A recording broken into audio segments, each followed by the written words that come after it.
It was at the second meeting that they explained to me, because they asked me to come again a few weeks later, and I wondered why.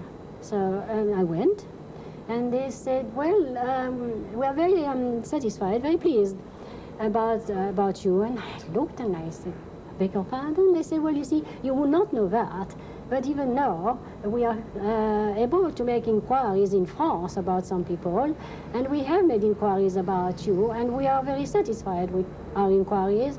We know all about your French sort of background. We know your father was killed in the First War, was a very brave man, and all the rest of it, and which school you went to, and we know about your life in England. And I got very, very cross.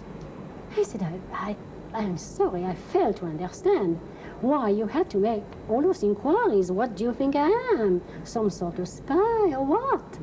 And they said, well, calm down. We have a reason for it. We will explain to you if you will listen. And so they say, well, you know, we have men that we send back in occupied country, and they're very useful, and they do very good jobs and all that. And I still just, you know, didn't connect the thing. And they say, well, we thought that women could be very useful also. Before thinking, I said, yes, I agree with you. Women can be very useful in anything. And they said, well, I'm so glad, you know, you say that, because we want to ask you to be one of them. One of them doing what? Yes.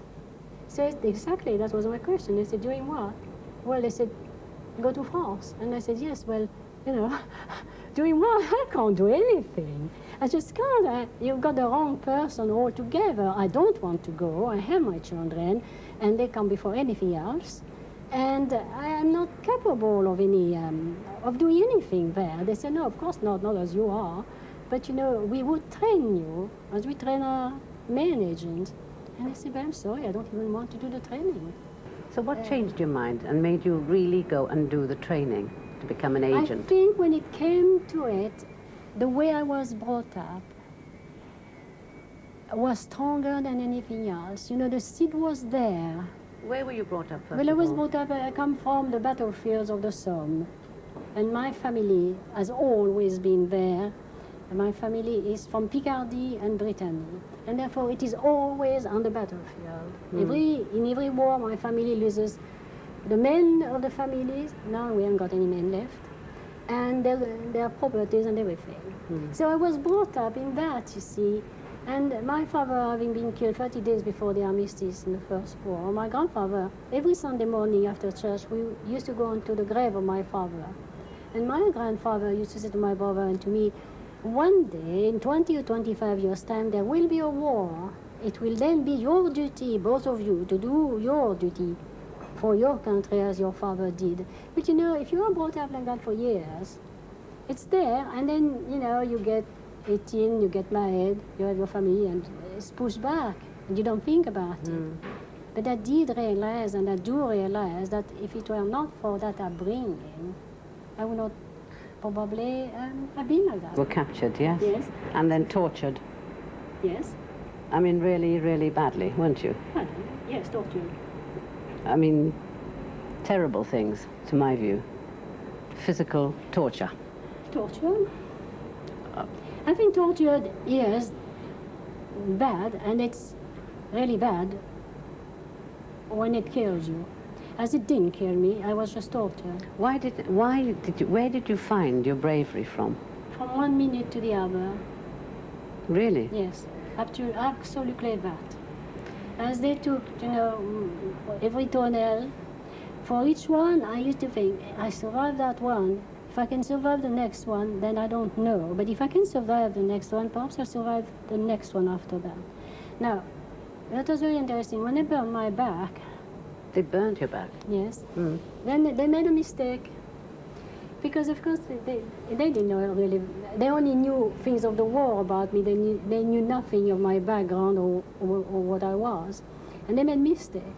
And so this took place on a beautiful day.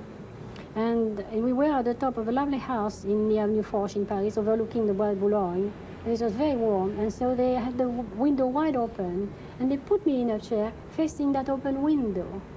And when they started burning my back, I thought, well, this is really quite something. So I must get away from it. I must look away into the distance, into the top of the trees and the sky, and go into it. Because that's probably perhaps near, very near the end, maybe. So that is what the end I want, into the sky. But I can't, I mean, I just can't, I mean, they took your toenails out. Yes. They burnt your back. Yes. You wouldn't talk. No. I made a choice. It's very easy. What is it? How? How is it easy? But you see, you've got two choices. You say something, or you don't. And you know that if they will go on, and there is a limit, probably, to your strength, and therefore you will die. But You will endure enough to die. But can you try and describe to me what carried you through it? I mean, you'd already left your children. Yes. Now that, by the way, strikes me as a very brave thing to do in its own. It was the greatest agony of my life. That actual parting with your children. That is why nothing after that mattered. I Really? only had to survive for them. You mean Nothing that mattered. the worst thing of all was leaving them, It and was. after that you just put up with the After rest? that, nothing could touch me. Really? No, nothing. Were you able to explain to those children what you were going to be doing, by the way? No. No. That must have been agonizing. No. No? It's better. How did you Well, think about that? They saw me in uniform a few times. They thought I was in Scotland in the army. They were too young to question things. And I left letters for Christmas, birthdays and all that, and presents, you see. So those things used to come at the right time. And What, you left them there to be yes, I posted left to them? everything, yes. What a marvellous idea. Well, you know, mothers do have ideas. And that was in order to keep you in touch with them and then with you? Yes, and I had news of them every so many months, you know, sometimes. They were very good in London. They would, into a broadcast to our radio operator in France, they would say they were all right. Yes. You then went on, sorry to go on back over your torture, but from the torture, you were actually put for 3 months in solitary confinement, were you not? Well, And in darkness. it was a very stupid thing. You see, when our forces landed in France, in the South France, the Germans had this extraordinary idea that I had been useful in passing on information to London. So they punished me. They came and to my cell and told me, "You're punished because of this." I was terribly glad to know it had happened, by the way. And so they left me in that underground cell, in darkness. I spent 3 months and 11 days like that. I never went out, never saw anybody. Only the camp commandant once a month. But they did not know it wasn't an ordeal for me. Not an ordeal to be in the No. darkness and in No. solitary confinement, No. Odette. What do you mean? Well, you see, for someone normal, it would have been to be in that darkness. But you see, I had been blind. They didn't know that. Been blind? Yes, when I was a child, I was blind for over 3 years. And I'm still completely blind in the right eye. Do you mean that prepared you, Yes, you were saying, for yes, that? yes. It gave me a number of things. I was not frightened of the dark. I was at ease in it, if you like. Yes. And it gave me a greater imagination that I would have possessed, because I had a marvelous grandfather who used to read to me endlessly. And I suppose he got bored, you know, with children's story, and he used to get a bit older than that. And I knew a lot of poems and things, and all those things helped me a lot. It all came back. You could remember Yes, in your you mind. don't have to have eyes. But there are a lot more hours of the day when you're in a solitary confinement than you could have for remembering poetry. How could you have occupied your mind else in another way? Oh, I did all kinds of things. I used to dress the children. I used to buy the material, cut the pattern, In your mind? sew it, see Yeah. it finish, refurnish all the houses that people I knew, change carpets, That's a curtains, marvelous idea. everything. And of course, if you have nothing to write with or anything, you've got to keep all in your mind, not to be, you know, putting the wrong carpet with the wrong curtains, things like that. So you have to concentrate, which is very good.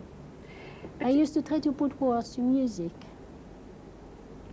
What kind of words? Well, I used to hear the music in my head, and I used to try to put words to it.